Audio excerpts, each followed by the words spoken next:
It looks like a common shepherd's crook, a weathered, gnarled piece of wood. If you saw it lying in the sand, you wouldn't give it a second glance. But this single object did what no army in history could. It turned a river into a graveyard of blood. It summoned a swarm that darkened the sun. It even split the greatest sea on earth in two. Most people call it the staff of Moses, but the Bible calls it something much more terrifying, the staff of God. Where did it come from? Was there magic in the wood, or was it something else? Today, we are uncovering the true story of the most powerful object ever held by a human hand and the chilling moment it disappeared from history. Our story begins in the middle of a literal pit experience.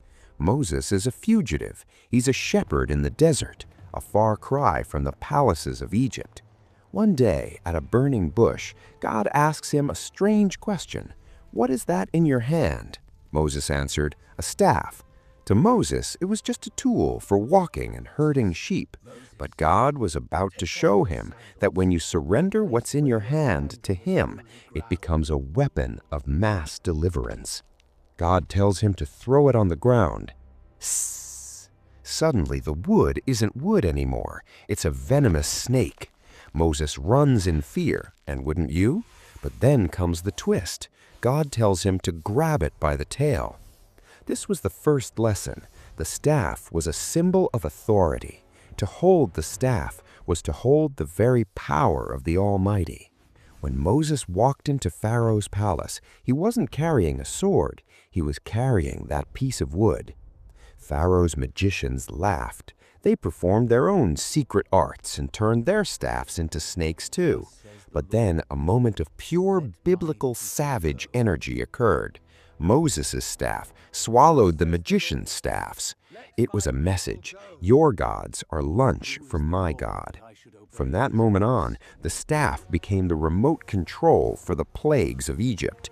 Moses stretched it over the Nile, and the water turned to blood. He lifted it toward the sky, and fire and hail rained down. But the greatest display of power was yet to come. Trapped between a charging Egyptian army and the crashing waves of the Red Sea, the Israelites thought they were dead. God didn't tell Moses to pray. He didn't tell him to fight. He said, "Lift up your staff and stretch out your hand." Can you imagine the sound? The roar of the wind, the water standing up like walls of glass.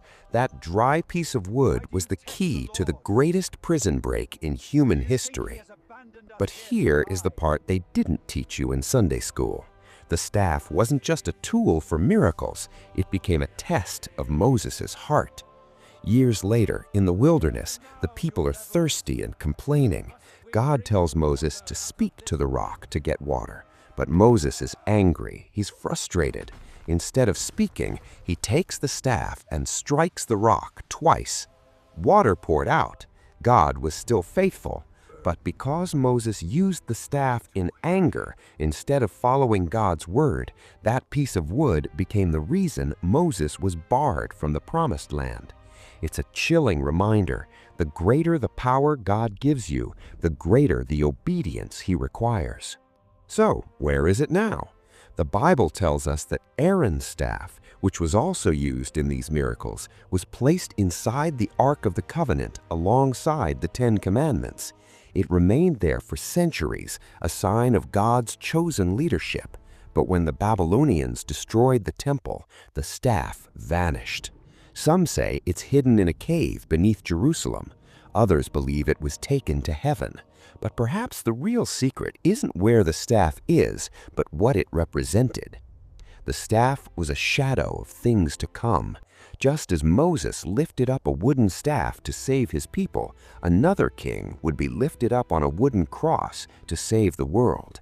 The power wasn't in the wood, it was in the one who gave the command. If you found this journey from the desert to the palace inspiring, hit that subscribe button and join our community. But wait, did you know there was another object in the Ark of the Covenant that was just as mysterious?